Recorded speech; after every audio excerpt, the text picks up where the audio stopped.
Olá pessoal, bom dia. Estou aqui para apresentar uma aula importantíssima para você, produtor de gado de corte, que quer fazer a sua engorda a pasto, no pasto de braquiarão. Eu sou o professor João Gonçalves Neto, esse é meu e-mail de contato e esse é o canal Portal da Pecuária, que tem como missão e objetivo promover o desenvolvimento da pecuária nacional. Caso no final dessa aula você queira adquirir essa planilha, é só mandar um e-mail para mim, jgn1876@gmail.com. É uma planilha que calcula automaticamente a área que você precisa para engordar, a quantidade de cabeças que você quer e faz o planejamento nutricional tanto do pastejo na época das águas quanto do pastejo na época seca do ano, tá bom? Então eu tenho aqui braquiarão, engorda. Essa planilha, essa mesma planilha, ela faz recria no braquiarão adubado, recria no braquiarão comum.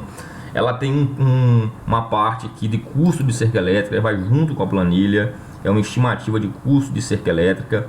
E ela tem aqui também a entrada de altura e de saída das principais gramíneas do Brasil, assim também como o período de descanso, tá bom? Então é uma planilha que vai completa para você.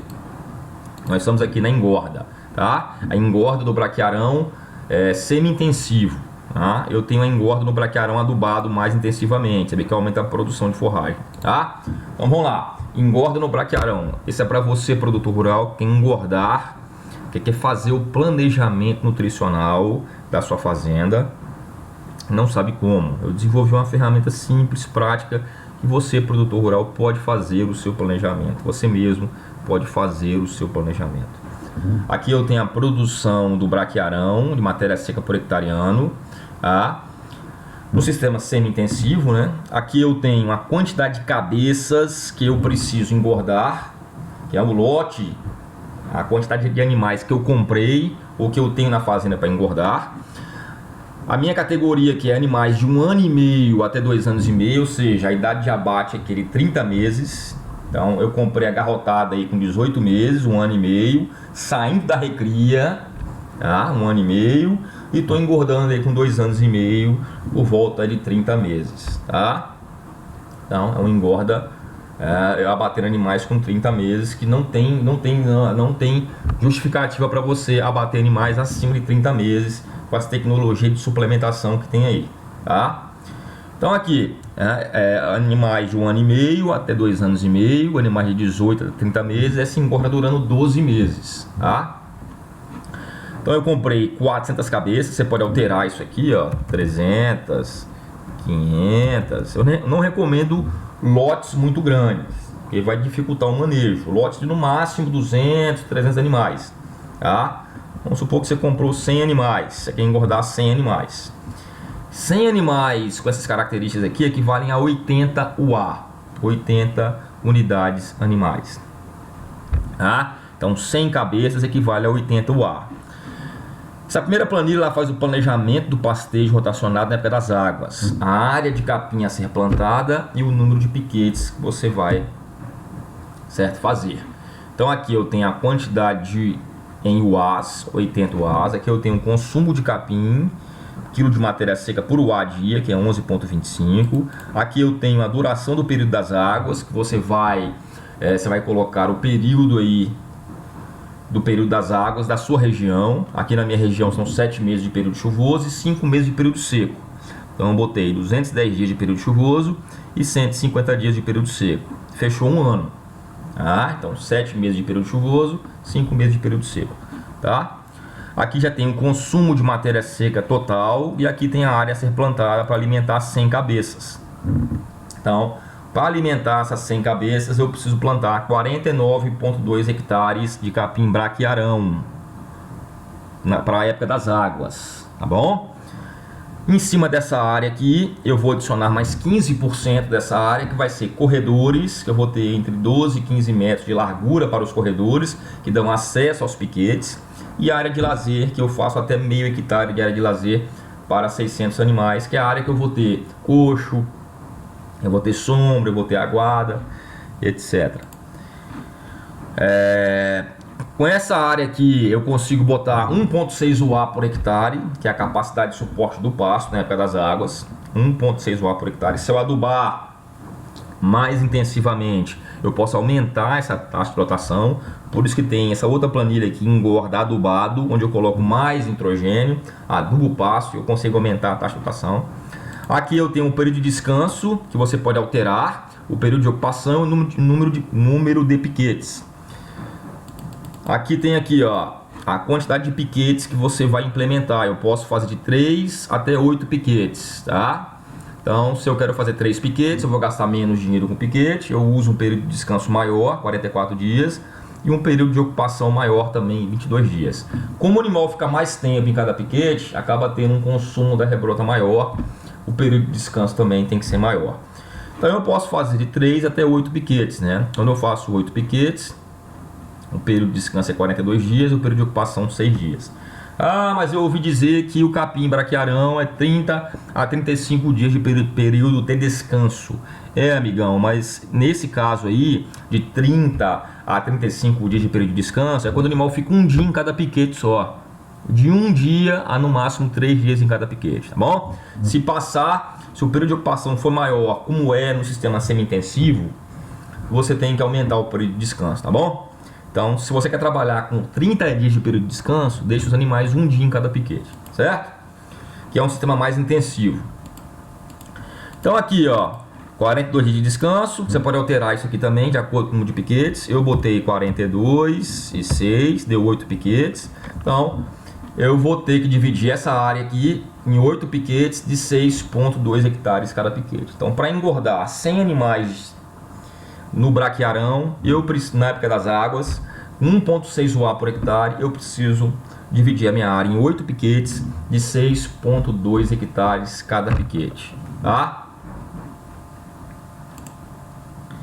Eu preciso plantar uma área de 49,2 hectares e dividir essa área em 8 piquetes de 6,2 hectares cada. Ah, professor, e na época seca? Vamos ver. Na época seca do ano, olha lá, na época seca do ano, eu preciso alimentar as mesmas 80 UAs. Só que nessa área aqui que eu plantei, eu vou os animais, né, eles têm essa área de 49,2 hectares. Nessa mesma área de 42,9 hectares, na época seca do ano, eu só consigo colocar 0,8 UA por hectare. Ah, professor, por quê? Porque 80% da produção forrageira ocorre na época das águas e só 20% na época seca do ano. Então eu não consigo colocar as mesmas 100 cabeças que estava aqui na época das águas nesse mesmo pasto na época seca do ano. Na época seca do ano eu só consigo colocar 0,8 UA por hectare. Na época das águas eu consigo botar 1,6 UA por hectare. Na época seca eu preciso colocar só 0,8 UA por hectare. Então, na verdade, eu preciso suplementar aí 38 UAs. Eu preciso suplementar aí, na verdade, é só um cálculozinho aqui, ó. Eu preciso suplementar 48, eu preciso suplementar 48 cabeças. Então, dessas 100, 48 eu vou ter que mandar para um pasto vedado ou vou ter que suplementar com silagem, ou vou ter que suplementar com capim, porque eu vou ter que tirar 48 cabeças, quase metade. Eu vou ter que tirar, eu vou manter 52 cabeças na seca nesse mesmo pasto, porque ele consegue suportar, mas eu vou ter que tirar 48 cabeças e mandar ou para um pasto vedado, ou suplementar com silagem, com cana, certo? Então aqui, ó, na época seca do ano eu não consigo manter as 100 cabeças nessa mesma área. Vou ter que tirar 48 cabeças fora. A primeira opção que eu tenho, olha lá, é vedar pasto para essas cabeças, fazer uma vedação de pastagens. Aí eu teria uma outra área de capim braquiarão vedado na época das águas por 70 dias, em janeiro, fevereiro ou fevereiro e março, tá? Esse capim vedado vai produzir em torno de 4 toneladas de matéria seca por hectare, são os dados de literatura, ele bem vedado, tá? Então aí eu vou alimentar essas 38 As ou as 48 cabeças durante 150 dias do período seco do ano, tá? E eu preciso plantar aí 33 hectares de pasto vedado.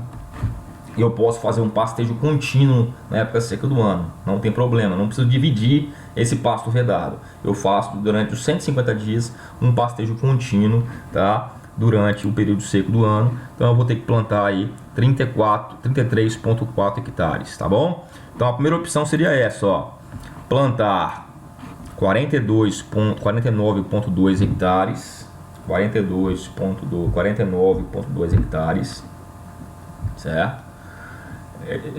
Então eu iria plantar 49,2 hectares de capim braquiarão para alimentar 100 cabeças durante a época das águas. Na época seca do ano, nessa mesma área aqui, eu iria reduzir a taxa de lotação. Eu iria mandar 48, eu só iria deixar 52 cabeças nesse pasto, ia mandar 48 cabeças para o pasto vedado na época seca do ano. Um pasto vedado aí com 33,4 hectares de capim braquiarão vedado, tá? Então essas 48 cabeças iriam para o pasto vedado. Então eu teria que ter aqui, ó, 49,2 hectares de braquiarão na época das águas e 33,4 hectares de pastejo vedado, de pasto vedado para a época seca do ano. Ok? Essa é a primeira opção. Professor, não quero fazer isso, me dê outra opção. Outra opção é trabalhar com a taxa de lotação fixa durante o ano. Observa aqui que eu trabalhei com a taxa de lotação variável lá. Na época das águas aqui eu botei 1,6 UA por hectare. Na época seca eu trabalhei com 0,8 UA por hectare. Eu trabalhei com a maior taxa de lotação na época das águas e uma menor taxa de lotação na época seca do ano. Os animais que sobraram eu mandei para o pasto vedado. A outra opção que eu tenho é trabalhar com a taxa fixa durante o ano lá. Então eu vou pegar os 100 animais, colocar no ano todo no mesmo pasto. Aí eu teria que plantar 68 hectares de capim braquiarão e manter uma taxa fixa de 1,2 UA por hectare. Ou seja, eu iria plantar 68 hectares de braquiarão e manter os 100 animais durante o ano todo nesses 68 hectares. Com a taxa fixa de 1,2. Tá? Então eu aumento já a área, ó. Aqui eu precisaria plantar 49 hectares. Para uma taxa fixa eu preciso aumentar 68 hectares. E aí eu faria, eu poderia fazer os 8 piquetes também, ó, 42 dividido por 6, 8 piquetes, tá? Eu faria 8 piquetes de 9 hectares cada e manteria as 100 cabeças o ano todo nesses 68,4 hectares, tá bom? Então essa é a segunda opção. E a terceira opção que eu tenho é suplementar essas 38 As com ou capim elefante, que eu iria ter que plantar 1 hectare de capim elefante, ou cana, que eu vou ter que fazer a cana com ureia, né? Teria que plantar 1 hectare de cana de açúcar, ou silagem de milho, teria que plantar 3,2 hectares de silagem de milho, ou 2,3 hectares de silagem de soja. Se for capim elefante irrigado, só meio hectare, cana irrigada também só meio hectare. Então as opções que eu tenho são essas aqui, ó. Ou eu faço uma taxa de lotação fixa durante o ano todo. Nesse caso eu preciso plantar 68,4 hectares e manter uma taxa de lotação fixa de 1,2 UA por hectare. Ou eu faço uma taxa de lotação variável durante o ano. Na época das águas eu mantenho 1,6 UA por hectare, tá? E planto 49,2 hectares para alimentar os animais nas águas. Na seca eu vou reduzir a taxa de lotação para 0,8A e vou suplementar essas 48 cabeças num pasto vedado. E eu preciso plantar aí 33,4 hectares de pasto vedado, né? Dando uma área total de 82 hectares, 20 hectares, quase 20 hectares a mais, só 10 hectares a mais, né? Se comparado com esse aqui. Pouco mais de 10 hectares, 12 hectares se comparado com a taxa fixa. Qual a vantagem, professor? Você acha melhor o quê? Trabalhar com a taxa de lotação fixa durante o ano ou com a taxa de lotação variável? É lógico que se você trabalhar com a taxa variável, o aproveitamento do pasto vai ser melhor, a sua eficiência de colheita vai ser melhor. Você vai estar com a taxa de lotação adequada na época das águas, com a taxa adequada na época seca do ano e vai ter uma área de pasto vedado para suplementar seus animais. A colheita do pasto vai ser melhor. Só que a desvantagem é que você precisa fazer uma área de pasto vedado, tá? Já a vantagem da taxa de lotação fixa durante o ano é que você não precisa ter o pasto vedado. Só que você vai ter um desperdício de forragem na época das águas. A forragem que sobra nas águas será consumida na seca. Então isso aqui é o tipo de coisa que é para você fazer com capim braquiarão mesmo. Porque se eu fizer isso com Tanzânia, com Mombaça, trabalhar com a taxa fixa com Tanzânia e Mombaça ou com andropógono, ele pode ter um crescimento muito alto e o animal não consegue comer na seca. Tá? Então isso aqui é mais adequado para braquiarão mesmo. Uma taxa fixa durante um ano é mais adequado para essa gramínea braquiarão, que ela mantém o valor nutricional por mais tempo. Tá? E aqui seria a terceira opção, uma suplementação volumosa. Lá eu plantaria 49,2 hectares e plantaria ou 1 hectare de silagem de capim, 1 hectare de capim-elefante, ou 1 hectare de milho, ou 1 hectare de cana, ou 3 de milho, ou 2,4 de sorgo, para suplementar o excesso de cabeças na época seca do ano. Tá bom? Pessoal, chegamos ao final de mais uma aula. Caso você tenha interesse na planilha, manda um e-mail para mim, tá? Eu te informo como você pode adquirir a planilha. O e-book continua sendo de graça. Se você quiser o e-book de graça, é só mandar um e-mail para mim. A planilha ela tem um pequeno investimento, tá bom? Tá? A planilha já vem com todas. Eu tenho planilha para todas as gramíneas. Cada planilha referente a uma gramínea tem um valor e ela faz para tudo: engorda adubado, recria, cria. Ainda tem o custo estimado do seu quilômetro, de 1 quilômetro de cerca elétrica. Já vem nessa planilha também. É um custo estimado da cerca elétrica, os materiais que você precisa e o quilômetro. E aqui vem dizendo a altura de entrada e saída das principais gramíneas e o período de descanso das principais gramíneas. Eu tenho engorda adubado, engorda. Tem essa mesma planilha para esse braquiarão adubado. Você vê que a planilha é simples. O único trabalho que você tem que fazer é alterar a quantidade de cabeças que você precisa colocar e a quantidade de piquetes que você quer. Tá bom? Então, um abraço. Como eu sempre falo, produtor bem informado é produtor que ganha dinheiro, é produtor bem informado. Um abraço, sucesso sempre, seja generoso, compartilhe a aula, curta o vídeo, inscreva no canal, que assim você vai estar contribuindo com o desenvolvimento da pecuária nacional. Um abraço, até a próxima, sucesso sempre.